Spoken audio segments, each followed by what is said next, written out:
What is up, everybody? Thank you so much for tuning in to another episode of the Anti-Gravity Group podcast. My name is Rocket from Rocket Vlogs. My name is Taylor. And my name is Shane, or as you might know me, Postart. And if you're a video viewer, that was Nigel. Say He's hi, probably Nigel. telling you to go to rocketvlogs.square.site and I guess, quite frankly, see if there's any Nigel stickers still available, because we had 100 in the first round and they sold out in like a normal workday time frame, which was absolutely crazy. So yeah, thank you to everybody who bought the Nigel stickers. Congrats to the winner of the $200 Wildman gift certificate. It was supposed to be $150, and Great Western Buildings bumped it up to $200. So I'm not going to say who won it yet. I do know, but I want it to be a surprise for them in case they haven't got it yet. But yeah, so we've got some new ones. Postart and I have invested in some printing materials, and we can now make full color printed stickers up to, roughly the size of a normal sheet of paper. So if you need some custom decals for your rockets, we can now do printed stuff. Of course, we can do die cuts as well. Very, very large. I think like up to 8 feet long. So big projects or whatever. You can reach out to us at chsigndesign@gmail.com if you want some custom stickers. But we are talking today on this podcast episode about launch sites, our favorite ones, what ones we want to go to, and maybe if we're feeling like throwing a little shade, ones we don't ever want to go to again. I have a few of those. Yeah, me too. Postart will be interesting because he doesn't quite have as much of the travel as we do, but he's acquired quite a few launch site credits over the past couple years. A few under my belt. But great news for the lovers of the rants. First, I have one. Ooh. Oh, no. I've been All right. I just want to look. I don't want to be that guy, but I have quite a few people being this guy. And I highly advise doing like a shred of research before you comment. Yesterday or the day before, from the time we were recording this, I uploaded the short version of my M1675 JP Weld rocket. And in doing so, I edited out a portion because the shorts have to be a minute long or less. So I edited out a little bit where I was talking about the motor, but I wanted it to front load what the motor was. So I said, this is Cesaroni M1675. And the part that I cut out, it's loaded in an Aerotech case. A handful of comments came in. Really? More than one? Yeah, more than one. Several, actually. Wow. I don't want to say anybody's dumb, but I do want to say that Aerotech and CTI 75s and 98s, most of them are certified to be cross-compatible. I've flown a couple CTI 75s in 75 cases. Actually, that was the second time I've done an M1675 in an Aerotech case. So it was kind of interesting to me that people that watch the channel were unaware of that. But Taylor has flown a ton of them cross-loaded. Yeah, I've flown a lot. And, you would think when they saw the pink flame, you might go, oh, maybe that's a CTI M1675, like the title says.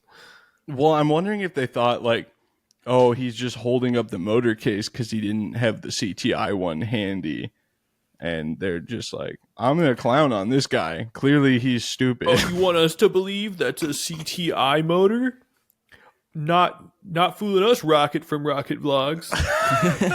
So, if that's news to you, welcome. It's called cross-loading. There's a cross-load matrix on the Aerotech Resources website. You can see all of the motors that you indeed can load in an Aerotech case from CTI, or Aerotech motors that you can load in a CTI case. If you really want to dig ones on the Aerotech website, I don't think so. But you can go to the CTI website and click on the motor, and it will say loads in 75 millimeter 4 grain or RMS 75 5120, for example. Some of them say loads in CTI 5.3 grain case or Aerotech 75 7680. That is correct. Those are Taylor's favorite ones. Yeah, gotta be careful with those. We're not doing those anymore. But yeah, so welcome. If you didn't know that, now you do. Congrats, everybody. You've been educated. They aren't ready for the fact that you can fly a CTI motor certified in AMW snap ring hardware, too. The hubcap? Yeah, some OGs. I think the only person I know of that's still running the hubcap is friend of the show, Jim Scarpine. Did anyone actually use the hubcap besides Scarpine and Crazy Jim? You have to assume so, right? I assume so. I never saw any evidence online other than those two, though. It was just weirdly late to the game. And I guess it made sense because it was after Paul Robinson died and the AMW had long been, out of production. So, but I mean, there was a lot of people that had just a bunch of AMW hardware sitting around, which reminds me, if you have any AMW hardware sitting around, send me an email. I want an AMW 2550 case, 542550, and I also need a 7600. And if it could be original AMW stuff, I would like it to be. Oh yeah, we have lines on the 98 17.5, but we do need to borrow one of those. So I need to follow up with our friend who's going to loan it to us. And if while we're on the request line, if anyone has a CTI M2020 IMAX or an L2375, I'm in the running.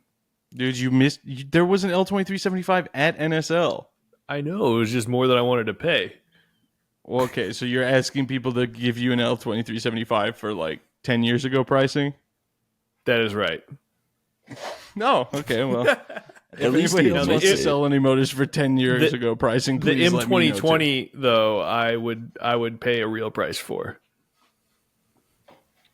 You want that extra altitude. Yeah. But you're scared of the M2245? Oh, you can't fit it. Well, I just have a rocket made for that case, so. Yeah. Do you think that rocket would handle M2245? No. Yeah, that's kind of where... Dude, that motor just kills rockets. Eric has been hinting towards, after the Bob's N1000 flight, potentially giving it a little stretch and putting an O3400 in it. And I'm like, I don't know if my building skills are going to... the problem is when you take that extra step from like, this is high performance to the motor killer motors, or I mean the rocket killer motors. The O3400 is like a little bit shadowed out by the N5800, but I watched one fold a coupler in half at Mach 4, and being there in person made me go, wow, I don't think I could build a rocket that survived that. There was a few years ago where the O3400s were flying like hotcakes at Airfest, which was... Yeah, the college students. Yeah. They're just buying them in bulk. Well, yeah, but these were in like not 8-inch 100-pound rockets. It was crazy. There was a Costco deal on them. It made sense, though. So there was a commercial O that didn't cost a lot of shreds, though. Yeah. I don't know what size those rockets were that were shredding, because you couldn't do a minimum diameter at Argonia. Not unless it was way long. Which I guess people do. Like a mongoose. Well, anyway. I don't know. Anyway. Speaking of Argonia, today, like I said, we're talking about our favorite launch sites and ones we want to go to and ones we don't ever want to visit again, potentially. We can throw those out there. It's a personal preference. We don't have to say you shouldn't go there. Missed opportunity to do a tier list, kind of. Oh, yeah, true. I mean, we could always run it back. The launch site tier list, we could have people suggest launch sites to include in it. Oh, to make a list? Yeah, that'd be pretty good. But I feel like it goes without saying that all of us are going to put Argonia at the top. So I don't think we really need to venture down that path. But I am curious what other launch sites you guys have lined up as some of your favorites. One One of my favorites that doesn't exist anymore is the old Pot Rock site in Amarillo. Oh yeah. Oh, I forgot you got to go there. You got to watch the big O motorcade. Yeah, it was so gnarly. But that launch was so good. LDRS 25 is the one I went to. And I was so excited leaving there as a 12-year-old, thinking, oh man, I can't wait until the next launch here that I can come back. And then for the fine folks that don't know, was it a college team, right? Some Sparkies. I believe the story is a college team needed to test, and they called it an emergency test day. But then they showed up with a Sparky motor, and I don't know. I don't remember the whole story. If they disclosed it was a Sparky motor and they said, okay, just this one time, or if they didn't and it was like, whoopsie, surprise. But it burned down the field pretty good. Surprise indeed. Looked kind of like that University of Florida video recently where they KO'd their liquid motor. And that's gnarly. Set the field on fire. Dude, so bold to put that on the internet with like the snarky title. Only you could prevent brush fires. Honestly. I'm like, my God, you should have tried it, for the love of God. It just reminded me of the college kid that just doesn't give an S. Yeah. Whoa, we're so quirky. We set a huge field on fire and burned a bunch of tax dollars putting it out. Whoops. We're so quirky. Oopsie daisy. Well, when's the last fire you started? Yeah, that's what I thought. Oh, we started a huge one, dude. You started a little baby fire at LDRS. With your it was the 2-grain skid mark? Is that what you flew? In Wisconsin. Oh, that's Wisconsin. Right. No, yeah, it was still a 4-grain. It was the 2. Oh, it was? Oh, it was a 1400. Yeah. Mm-hmm. Oh, yeah, because the J230 is the 3-grain one. Yeah, so that's unfortunately, I always wanted to go to Amarillo. I remember when we moved to Texas. That's when I learned about the fire and the field getting closed down, which was long after it happened. We drove through Amarillo at like 1 a.m. I was like, oh, I wonder how far this is from where we're going to live. First of all, very. And second, that was the night I discovered that they no longer fly rockets there because a college team burned it down. So rest in peace to a real one. Yeah, I got to say, actually, Shane, why don't you go? Because you've got the limited ones, so we'll dance and dodge around the ones that you have that are your favorite launch sites. We'll just take turns. I've got the Salt Flats. Yeah, I figured that's what you were going to say, and that's what I was about to say. So, yeah. Another one that you can't go to anymore. Aside from the Welder's Flash. Yeah, dude, that place is so sick. Like, I never watch my own videos, right? I watch them as I edit them, and then I upload them. And I don't watch them back ever again most of the time. I fairly often rewatch my intro to the LDRS series at Bonneville because I remember it was super early because they were trying to beat the heat. So we were driving out there like as the sun's coming up, and it was like the first time in my life I've like really been mesmerized by scenery where I was like, this looks like a painting. Like this does not seem like real life. And if you watch the video, the intro where I'm standing there talking about LDRS and the launch site, it looks like a green screen. Like it's too perfect. Yeah. It's unbelievable. So it's such a huge bummer that we can't fly there anymore. And in that video you're talking about, it's so quiet. So it's like you're in a studio. Yeah, dude, it's so crazy. You could there was people just like chatting normal volume, like 200 feet away, and you could hear it. It was crazy. But yeah, I mean, ever since I used to always read about the launch reports from Hellfire and high power rocketry and extreme rocketry and whatever when I was a little kid, and I always wanted to go there.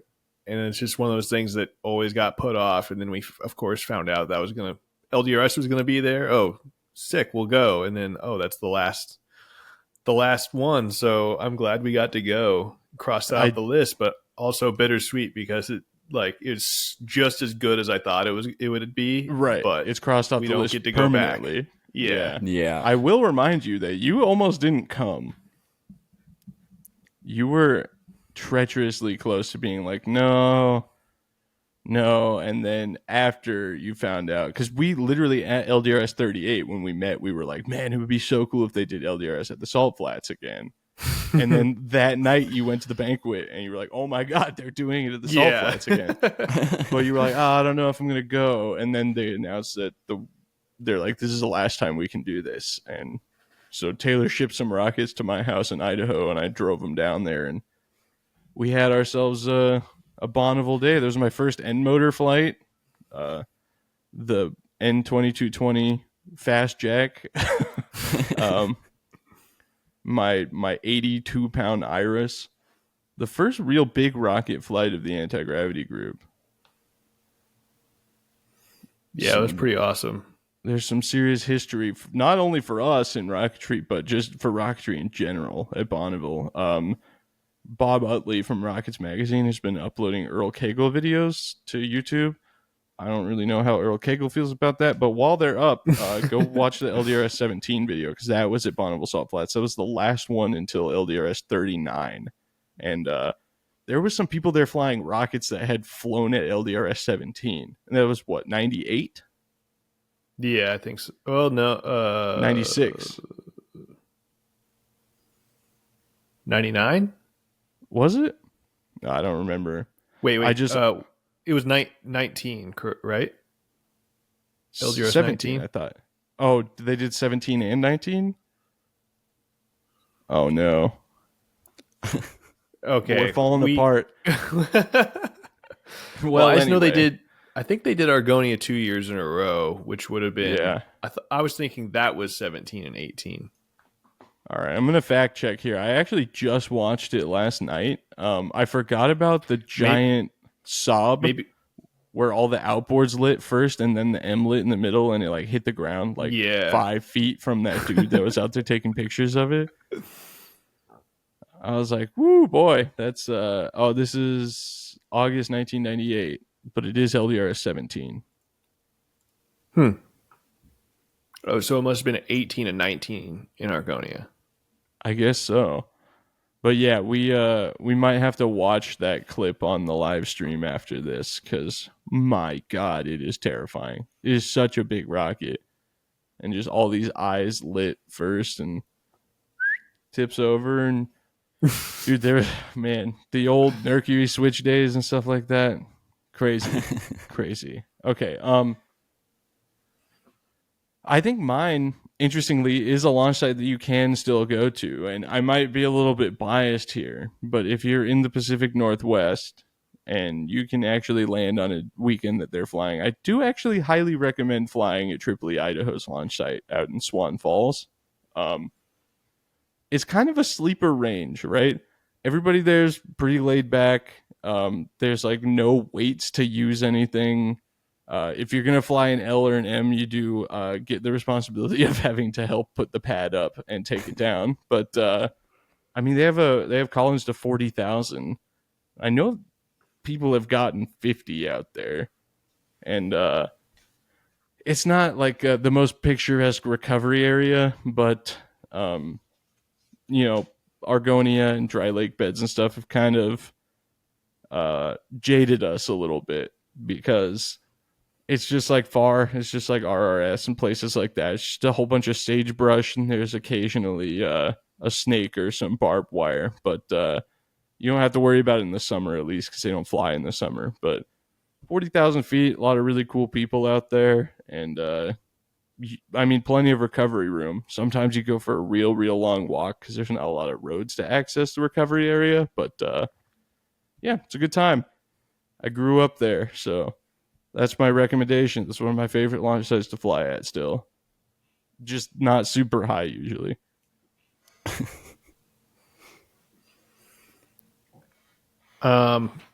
I guess I'll go next. On not super high on my list, but I do thoroughly enjoy it every time I go there. Is Pawhuska, Oklahoma, with Tripoli Tulsa for their High Frontier launch.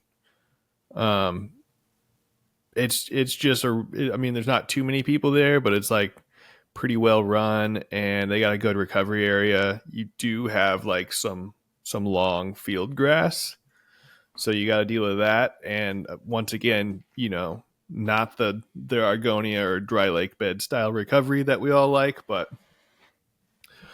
you can fly, I think, 20,000 and up to M motors. And I don't know, I've flown K motors there, and it's always a good time. The weather's usually really good. That was actually my dad's backup level 3 launch site when a certain vendor didn't ship his motor in time, and then shipped it to another vendor, but failed to realize that the hotel was not going to take a hazmat delivery, so it got rerouted to the other vendor's house. Good time, but what's his name? Paul? No, I just thinking Paul because Pawhuska, probably. The tap from Oklahoma. He was one of your taps. Yeah, Hal Ellis. He was one of my dad's taps as well. And he was like, well, just come to Pawhuska and fly it. I'm like, okay, well, it's like 6 hours away, so that's probably not going to happen. And then my dad got his level 3 10 years later at the Bonneville Salt Flats.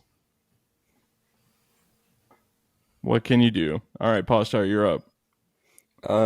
I've got Tripoli Vegas on there. I mean, it's a classic dry lake bed. That's it. It's good. It's another one of those like iconic locations too. That was on my list too. I mean, obviously I went there during an iconic launch, but it's still an iconic launch site, and I'd like to go back. Oh well, I'm happy for you. So good. Cool that you got to go all these big launches all over. Dude, okay. We don't need to boo. Yeah, Gene is super cool. There's people there that have been flying rockets since like 1990, and they're still just probably longer than that, honestly. Shout out to our friend John Pareto, Perry Dude, Drake. If I lived local to Gene, I'd probably be flying rockets since 1990 also. Yeah, well, I mean, it's pretty much the same distance for us, or time-wise, to go to Gene as it is to Friends of Amateur Rocketry. It's interesting to think about. Like, if I didn't live, I say local, Cloudbuster's what I call my local club, and it's 4 hours away or whatever, 3.5 hours. But yeah, if I didn't live in a close proximity to a launch site like that, would I have stuck with rocketry as hard? I don't know. It's interesting to think about. Yeah, that is a good question. We do need to make it to more Tripoli Vegas launches too, because it is only 2 hours from us. So yeah. Oh dang. Yeah, you should fly rockets. Well, ship rockets out here, and we'll go to Springfest or something, or Oktoberfest. We could go this year.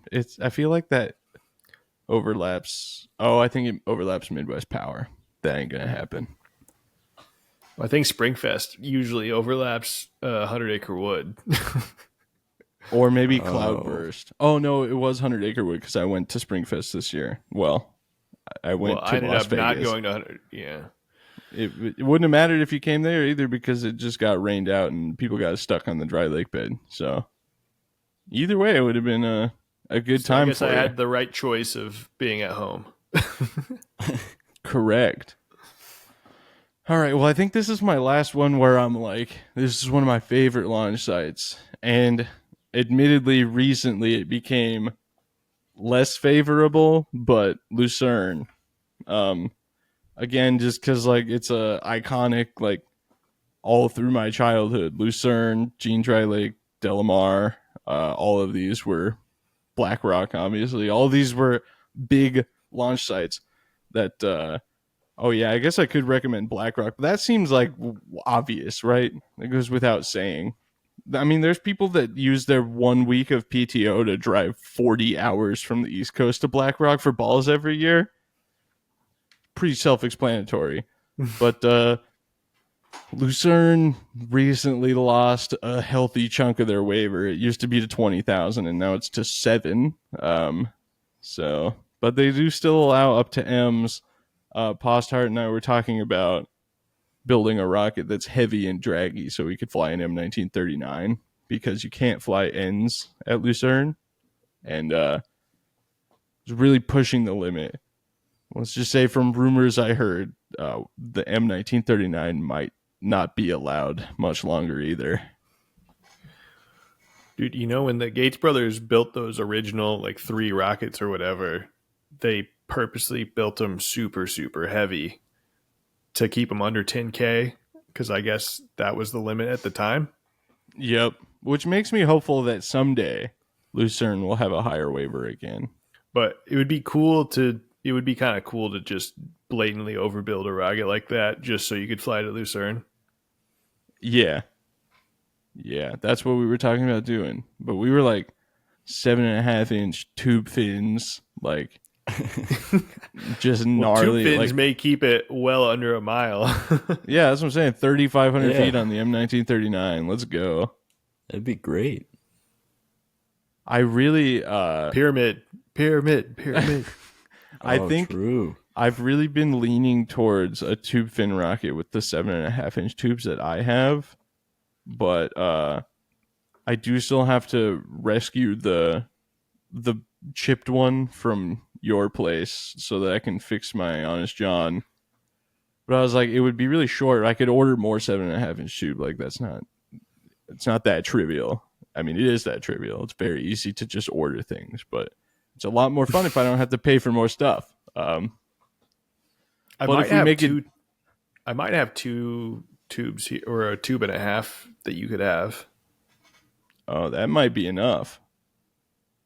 Plus, I just got that Polecat 7.5-inch glass nose cone. So I'm like, oh, now I really want to build something.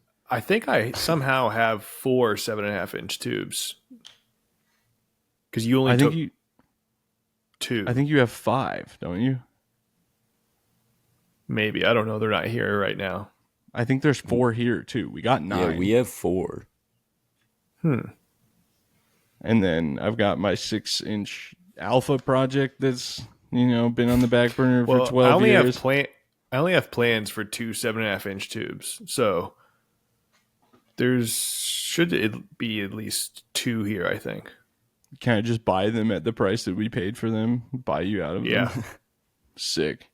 Posthart and I were just talking about this, how we need more stuff, how we have unlimited room, yeah, and we need especially more giant rocket tubes. ass. Yeah. They're great to store. Highly recommend. Yeah, so nice. It'll go real nicely with that 8-inch fiberglass stuff I just bought.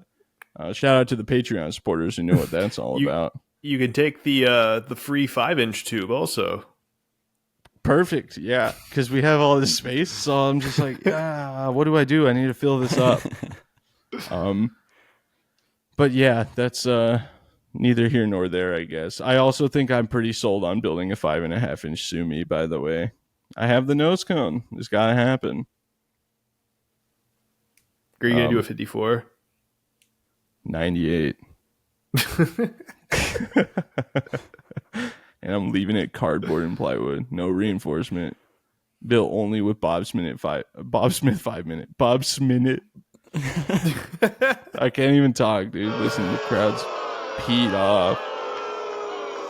Dude, I've thought about for a while. I've thought about building a 5.5-inch Sumo, but I'm like, it's so kind of unnecessary for me, but also the perfect size because I love. But I say that about any 5.5-inch rocket. Literally any rocket built in 5.5-inch tube. I'm like, perfect rocket. Perfect it could be size. something that Taylor has zero interest in. You're like, 5.5-inch S's photon disruptor. You're like, sick. That is way cool. That's perfect. I don't know why. It's too good.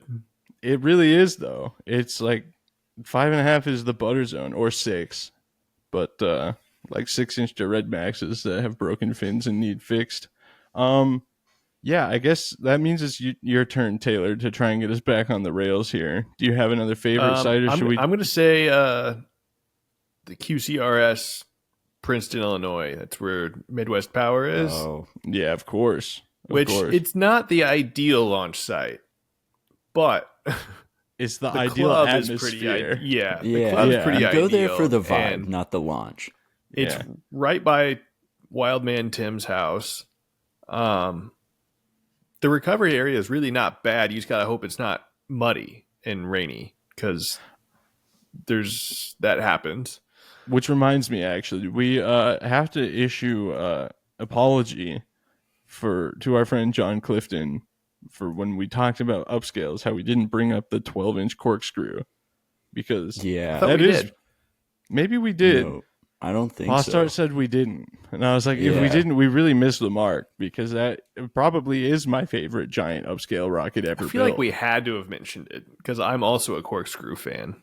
That's what I'm saying. Is that maybe it's just so obvious to us that we didn't think to spray Possible. it, but Yeah. he just flew it for the last time. We missed it, Mini Midwest Power, but it worked. Oh, I didn't see any video. He said he sent it to me on Messenger, and I didn't get anything. So he's like, "This is the only video I know of." I was like, "Damn it! You needed me there, really." We tried. It's not our fault.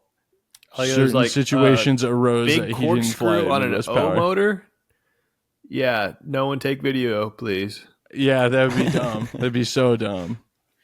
Dude, this is why I started the channel, is because so much cool stuff was happening after Rockets Magazine quit making videos, and there's like only crappy Samsung S2 videos of it, and they're absolute ass.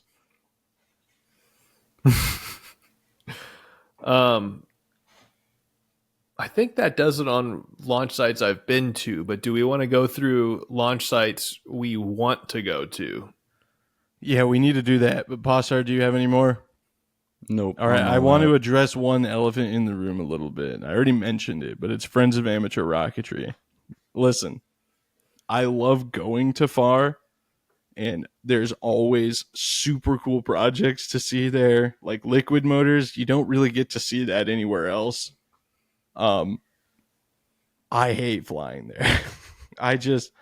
There's so much going on usually with rockets or motors being assembled and this and this and this, and if your flight's deemed questionable, you have to wait for a bunker call, so it can take some time. You just get to sit there and cook in the heat.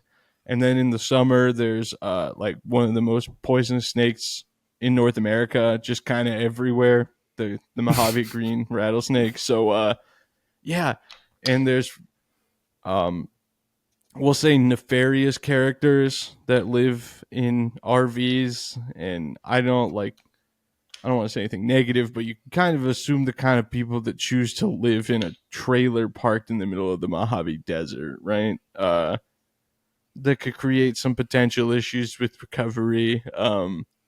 It is a great place for extreme projects, but as far as just like showing up and flying a few rockets for funsies, it is not my favorite thing to do. But I am a member. I'm happy that they're there, and like I said, college teams doing liquid motors and people testing big stuff and space access and stuff like that is very, very cool to have. But yeah, the vibe for funsies is not ideal.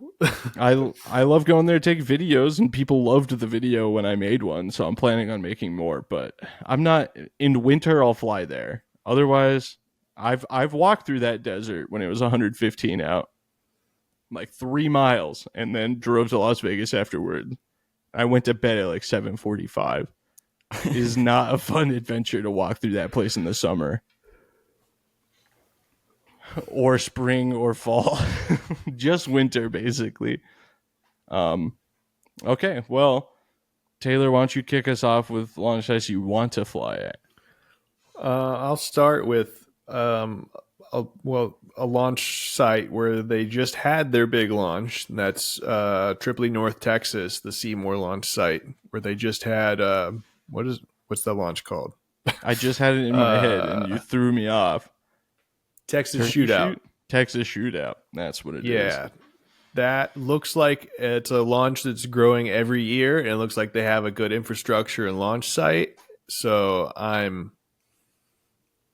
pretty excited to go out there. Unfortunately, I mean, this year they seem to do their launch on Memorial Day weekend, and we went to NSL, which will also be at next year, which is a bummer because I was thinking about filming Texas Shootout next year. But don't they have a big launch in the fall too, don't they? I don't know. It definitely wouldn't be Labor Day weekend because a bunch of Texas people go to Airfest. Yeah, pretty much all Texas Rocketeers. Yeah, they're kind of notorious, actually. They have a huge festival and like a crawfish boil and like a full bar. Shout out to Tripoli Houston, my home club for a couple of years. Well, Postart, you're up. Oh, it's me? All right. This one I haven't been to, but there are plans for me to be at. But Black Rock. It's so good. Taylor hasn't been there either. I haven't either. But that's also been on the list since I was a little kid. So, and we're both of you are knocking it off the list this year. But the reason I never went is like it's not easy for me to get to, and I always said if I went, I wanted to have a reason to go there. Even though just going there is like kind of reason enough because it's like awesome and the projects that happen there are pretty amazing. But sounds like some foreshadowing. Sounds like maybe you have a project that needs a BlackRock waiver. Perhaps I have half of a project that needs a BlackRock waiver. That's interesting. I also maybe have half of a project. Maybe we could put them together. Interesting. Well, perhaps. we'll have to see, or join Patreon at patreon.com/RocketVlogs to find out more about that. I have Northern Colorado Rocketry. Yeah, I was going to say that too. Now I'm addicted to the thin air altitude, and my motor blowing up was the most dissatisfying thing. So now I'm like, I need it. I need it now. And the launch site, like the recovery area, looks phenomenal. Yeah, it's is it still called Mile High Mayhem? Pawnee National Grasslands, and yes, it is. They have Mile High Mayhem in October, I believe. Yeah. Yeah, that was another launch that was always in the magazines that looked super cool. And if we ever went, we could stay at my aunt's house. Oh, for free. Yes. Yeah. That's sick. So it'd actually be pretty easy for us to do that. We just get a cheap flight into Denver. Yeah, because, it takes half the time to drive to Kansas City for us to get to, Northern Colorado. It's like, well, I guess it's about 12 hours. But yeah, it's 25 to Taylor's house for us. So that's not bad at all. But if we could just ship rockets out there. That's true. It's also like there's a lot of iconic flights that happen there. Event Horizon, for one.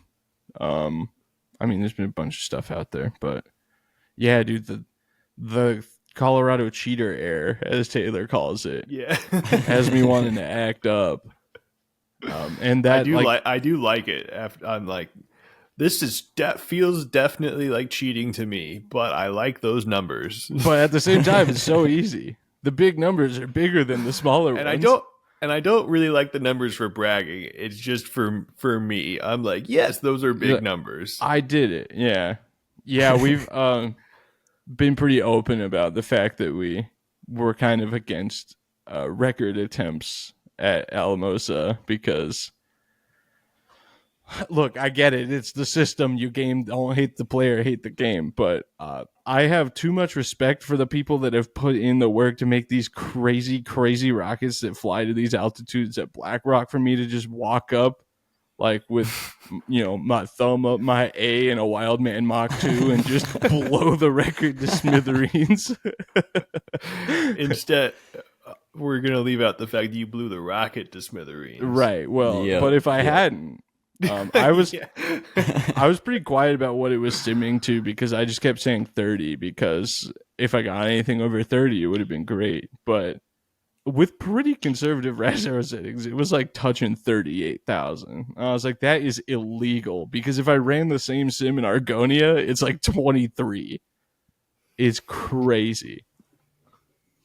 Yeah, I don't think it would have done that, but I think it would have gone well into over 30. That's what. So that's why all I said was 30 because it's like if I get 33 and walk out of here, it's like my rocket sim to 45, but I'm like, as long as I get 40, I'll be happy. And I made it. It would have been not felt nearly as cool to get 39. You're like, this is sick.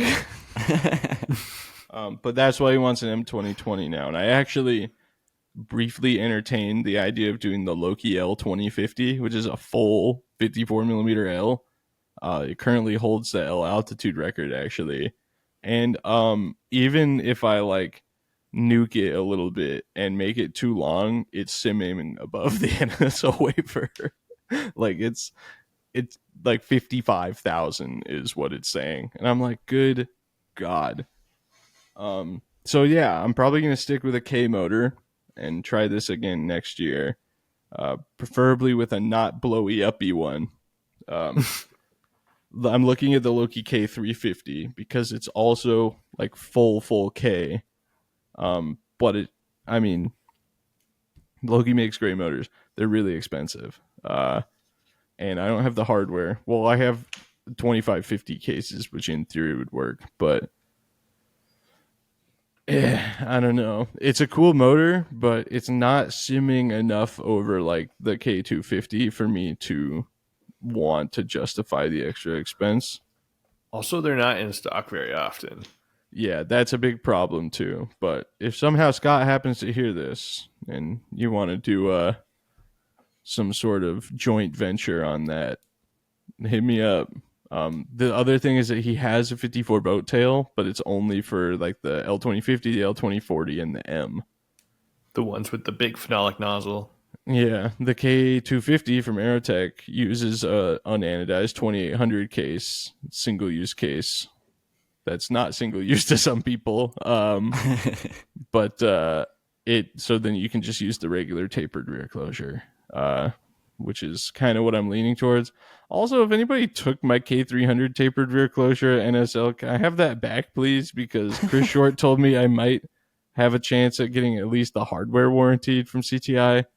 It was on my table and then it just wasn't anymore. So I don't know if somebody happened to just find themselves a little charm to take home with them, but I got the Rocky Blogs tapered closure. I don't even necessarily think it was just because like I flew it. I think it's just that it was pretty fascinating to look at, and somebody might have just been like, "Oh, this is mine now," or whatever. Things happen, but if you have it, I won't be mad, but I would like it back. So if that happens to be you. Watch, Eric's gonna be like, "Oh man, I just grabbed it and threw it in my trailer. I wasn't even." It's just like all this is in vain, and just somebody grabbed it. But oh well, happens. Taylor, launch site you want to go to?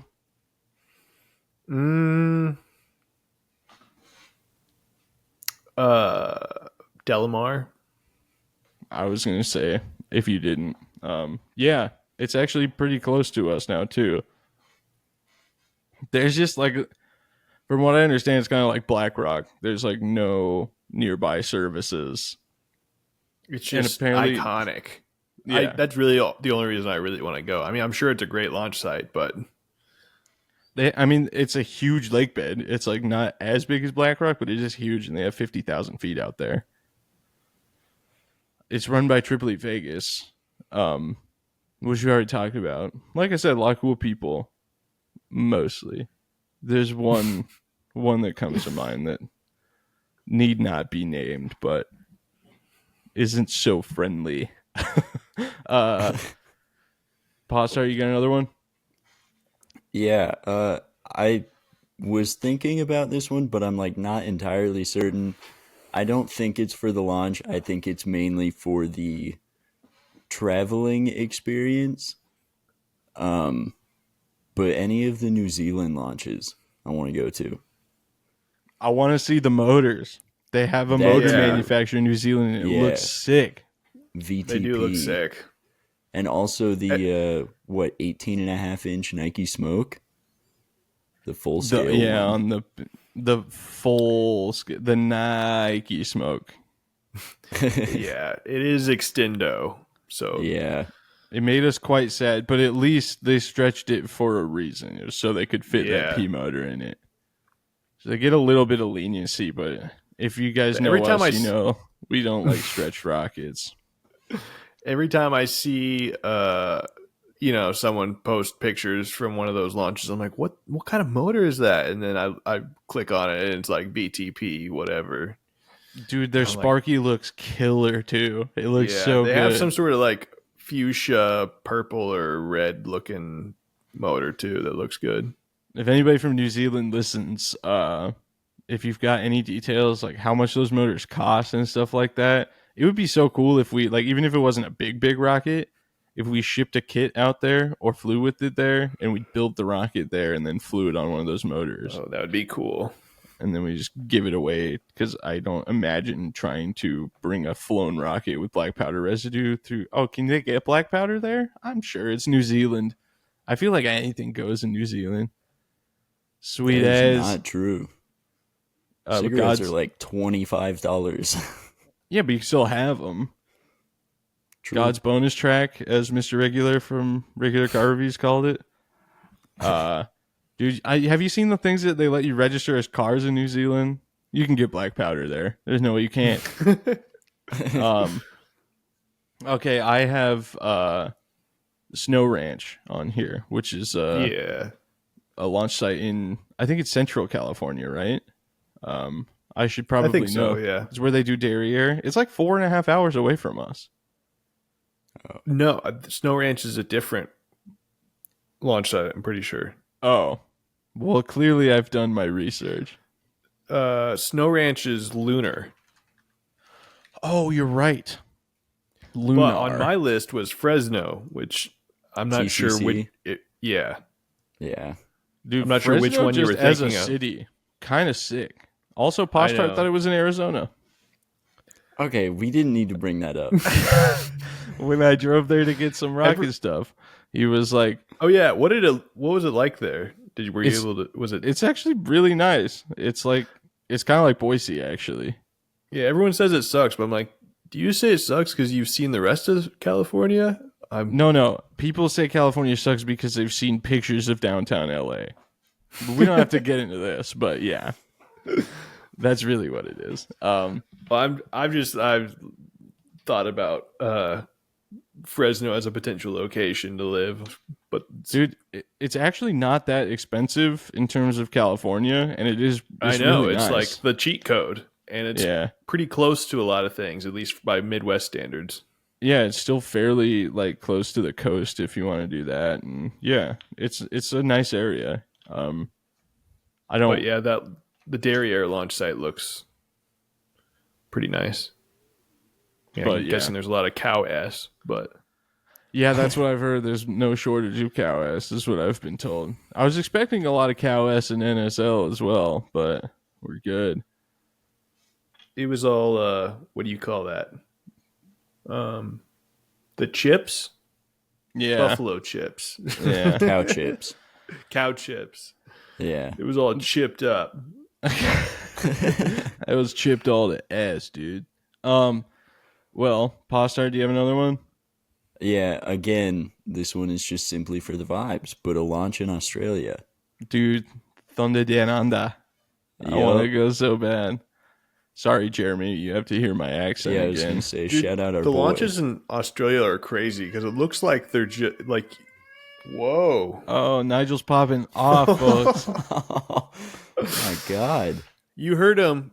Go buy some stickers. Rocketvlogs.square.site. I apologize in advance if they're already sold out. I don't want to sell stuff that's not in my hands, so the Australia launches are crazy because it looks like it looks like Australia, but just that scenery of they're like out in it, you know? It's so different.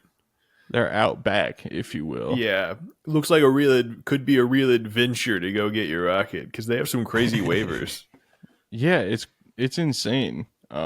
Jeremy's routinely told us how much stuff costs to fly there too. Like shout out to the Australians. Granted, Australian dollars are a bit disproportionate to the US dollar. I mean, like, I was just reading an article earlier to Postars. Like, the Golf GTI's price went down, and it was an Australian article. They're like, it's only $60,000 now.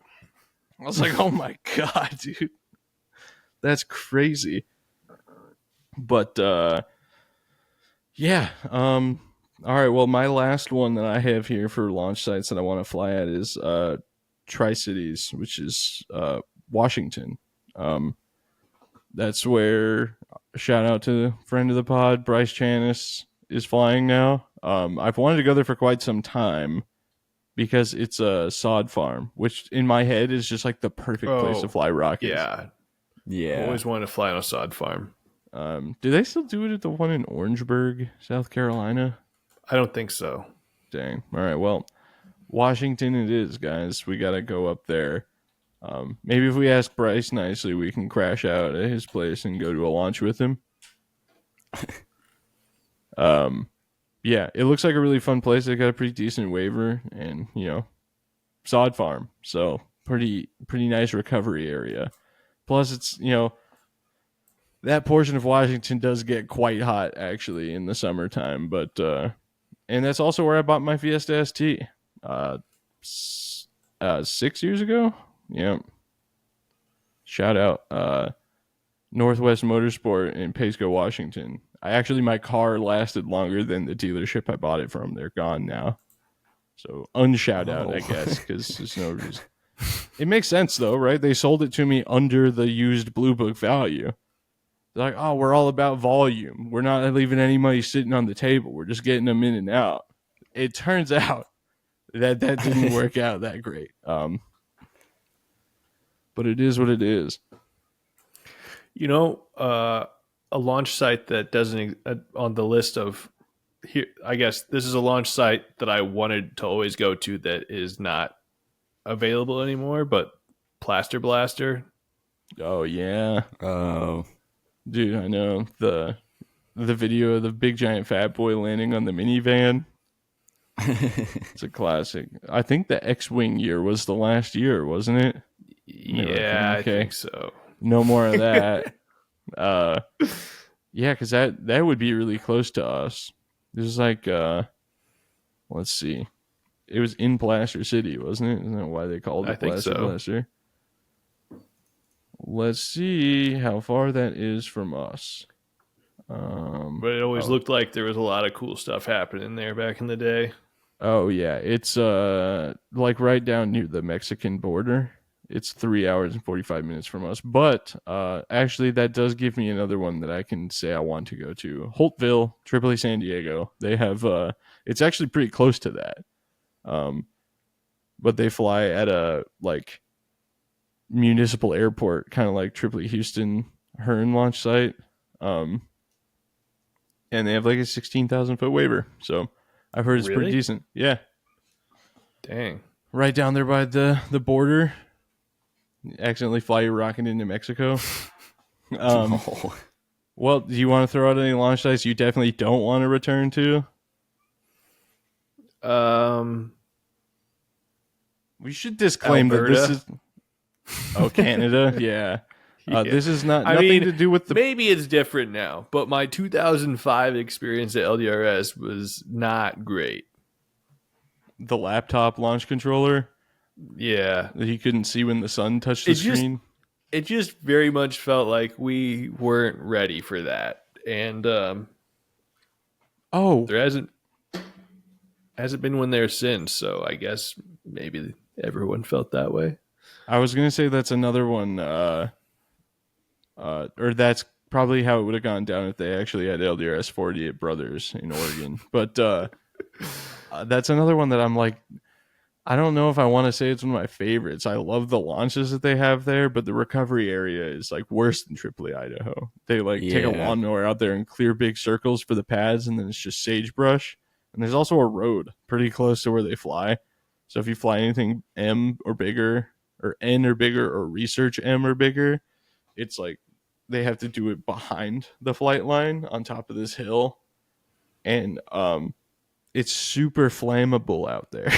we've seen how flammable firsthand. Shout out Wilson Allness. Had a little bit of a Cato out there. It was crazy, dude. But I have to say, as far as fire preparedness, Oregon rocketry is like the most prepared I have ever seen in my life.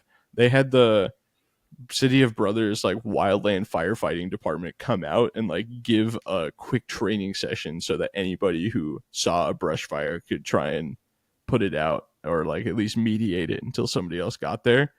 And they have like a whole like pump and tank system from a fire truck on a trailer. It's pretty crazy, but they definitely need it. They fly in the summer and it's scary. It's a cool place, but once again, something I've already mentioned, a launch site that I don't think I really need to go to again. As much as I loved the people and the experience, Hearn, Tripoli, Houston, that launch site's gonna probably stay in my past for good. There's a runway that you can land your rockets on and break stuff. If you don't land on the runway, you land in the woods with a bunch of wild hogs or in a swamp. It's not great. It is a cool, like I said, all the people there are cool. It's where I met Jim Jarvis for the first time, and that's where my Pringles can adapter incident happened with my Nike Smoke. But yeah, I don't think I'll be venturing back out there unless somehow I happen to be in the area of Hearn, Texas, which I don't think anybody under the age of like 70 just happens to be in that area. So, Postart, you got one you're not going to return to? I don't think I do. Yeah, you haven't really been to any bad ones. You've pretty much only been to good launches. Yeah. I'll throw out a bong. I don't need to go back. Yeah, honestly, I mean, if they have another LDRS there, I'd probably go, but I'm probably not going to fly anything. Yeah. You wouldn't rip the Masterpiece back up there for another LDRS? No. I think if LDRS was there, maybe I would go with you for the vibes, but I'm good on flying something. Although I did win a rocket in a contest. That's true.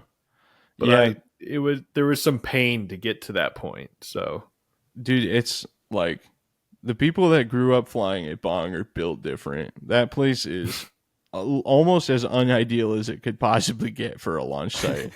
There's water and thick trees and private property. Like, what's funny is me and Braden were like, I wonder what it's going to be like. I bet like it's not as bad as it looks in the videos, and it was in fact way worse. Yeah, like, somehow like, everything's somehow so much closer than it seemed like in magazines and videos and whatever. Yeah, we were driving by the water, and I was like, oh, this must be the huge lake that everybody's rockets landing. And you look left, and the flight line's right there, and I was like, oh, well, no wonder. It's like a quarter mile away. And the width of the recovery area, or I guess just the range and everything, not confidence in spot. Like the wind really needs to be in your favor, or you're almost for sure going in trees. And people are just you can tell the people that are from around there is completely fearless, or people like Wilson who just like are way too optimistic. Yeah, it's a rocket launch. I'm gonna fly a rocket, like, and I'm gonna use the waiver. Time to fly in motor to 7,000 feet. Dude, Judy Lubin's N to like 10.5. It's insane. I think a younger me, would have been kind of like all about it. Where you're like, yeah, it's an adventure. Let's go find the rocket. Bring a bunch of like paint poles we can put together or something. Or shout out to Jackie when I had to go get my rocket for the like 100% DEET, so I didn't get ticked up when I was going to find my rocket. God, what a launch site. One that's gonna sound funny, except to Taylor because he doesn't care about space travel. But one I don't think I ever need to visit again happens to be the Johnson Space Center. I don't know if they still fly there, but the NASA Houston Rocket Club was the last NAR event I went to before NSL this year. I don't know, 12 years ago.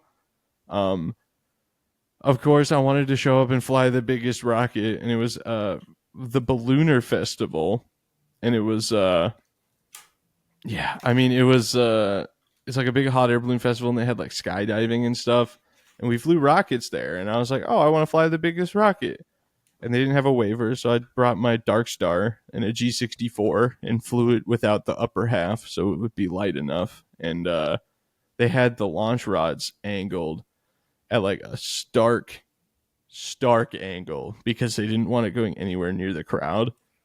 And my one of my rail buttons hung up, so it just kind of flung my rocket straight up. And then the parachute came out and it drifted over the crowd briefly and then back into the field where it landed inside the ropes and everything was fine.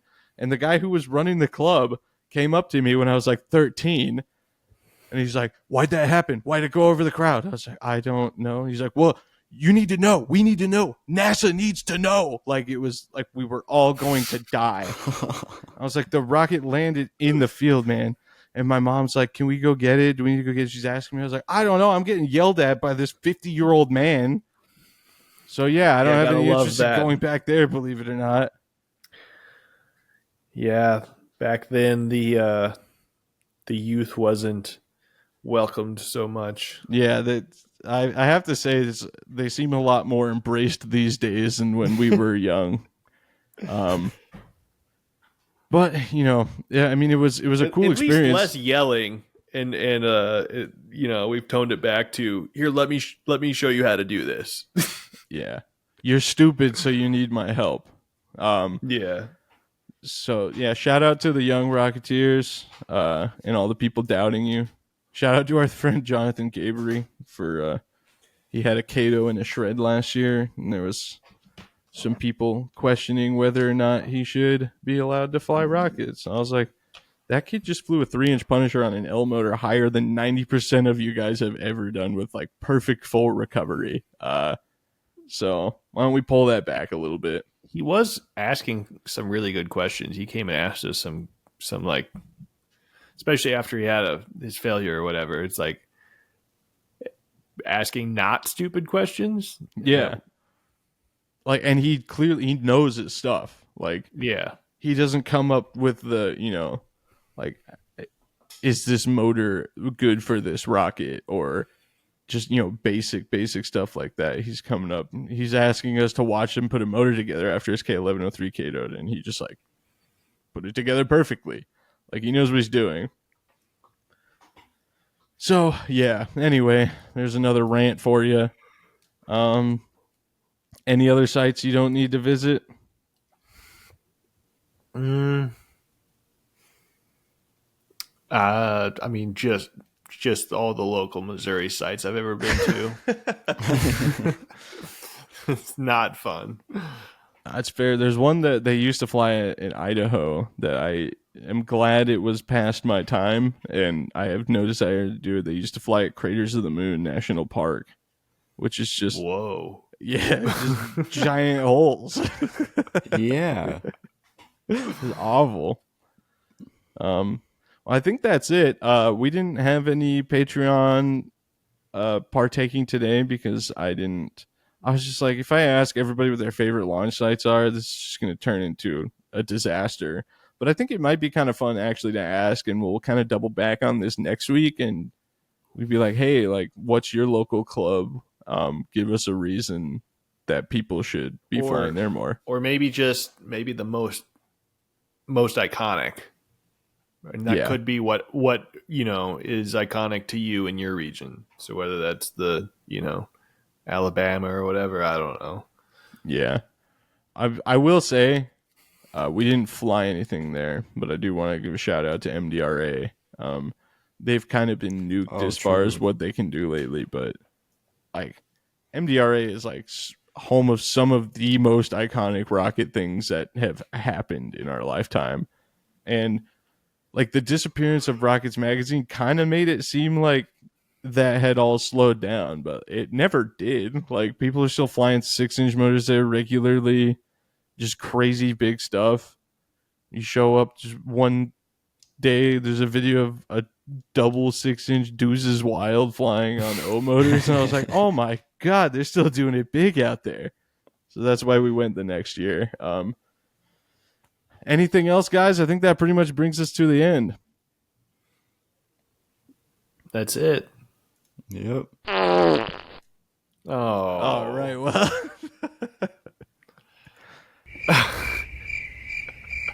take the soundboard away from this guy. Seriously. My dude, somebody God. commented and blamed Postart for it. Oh, yeah. Yeah, it does seem That's like some- he should be the producer running the board. And it's really, Dude, that's some everyone ass. needs to know Braden is the one throwing in all the sound bites. Yeah, it's Rocket. All right. Well, my name is Braden, or you can call me Rocket from Rocket Vlogs. You can find me right here on YouTube at Rocket Vlogs, and you can follow me on Instagram at BigB1011. I also want to give a shout out to our Facebook page, the Anti-Gravity Group. We've been trying to post more stuff on there. I apologize in advance if the Nigel stickers are sold out once again, but we'll get it situated as soon as possible. Yeah, go for it, Taylor. My name is Taylor, and you can find me on YouTube at The Rocket Channel. My name is Shane Stop. or Postart. You can find me on YouTube at Postart Propulsions, or if you want pictures, rocketrypics.com.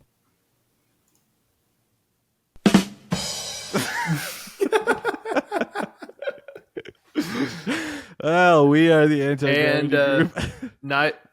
Nigel is here.